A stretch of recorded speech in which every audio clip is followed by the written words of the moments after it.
रात की गहराइयों में अमन एक सुनसान हाईवे पर गाड़ी चला रहा था।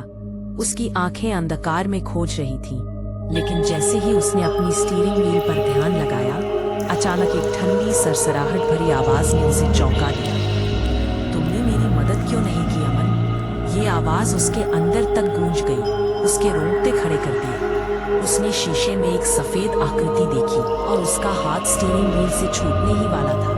पसीने की बूंदें उसकी भौहों से बहने लगी। छोड़ दो मुझे, मैं तुम्हें नहीं जानता, अमन ने कांपते हुए जोर से चिल्लाया।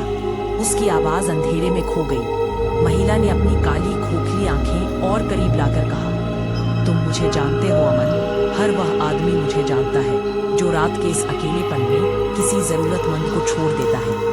अमन को एक ठंडी सच्चाई का एहसास हुआ। कुछ महीने पहले इसी हाईवे पर उसने एक अजनबी को लिफ्ट देने से मना कर दिया था, जिसके बाद उस आदमी का एक्सीडेंट हो गया था। क्या ये वही आत्मा थी?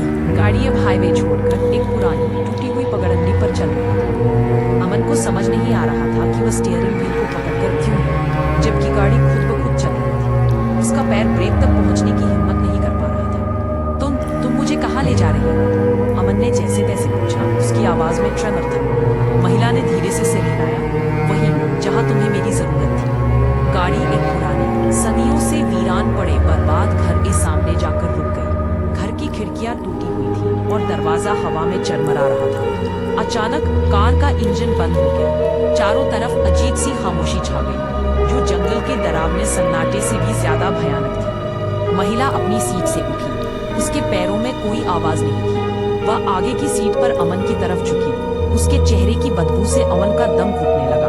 वह अमन के कान के पास आई और फुसफुसाई, तुम गाड़ी से नहीं उतरोगे अमन, तुम यहीं रहोगे हमेशा के लिए। अमन ने देखा कि महिला का हाथ उसके गले की तरफ बढ़ रहा था। उसने बचने की आखिरी कोशिश में दरवाजा खोलने के लिए हैंडल पर जोर लगाया, लेकिन दरवाजा बाहर से लॉक था।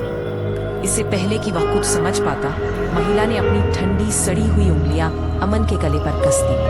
अमन छटपटाने लगा। उसकी आंखों के आगे अंधेरा छाने लगा। अगली सुबह कुछ पुलिसकर्मी उसी हाईवे पर पेट्रोलिंग कर रहे थे। उन्हें टूटी पगडंडी पर एक लावारिस गाड़ी मिली। अंदर ड्राइवर की सीट पर अमन का खाली शरीर मिला। सबसे अजीब बात यह थी कि अमन की छाती पर उसके दिल की जगह किसी चीज के दो गहरे काले निशान थे, जैसे किसी ने अपने नाखून गड़ा दिए हों।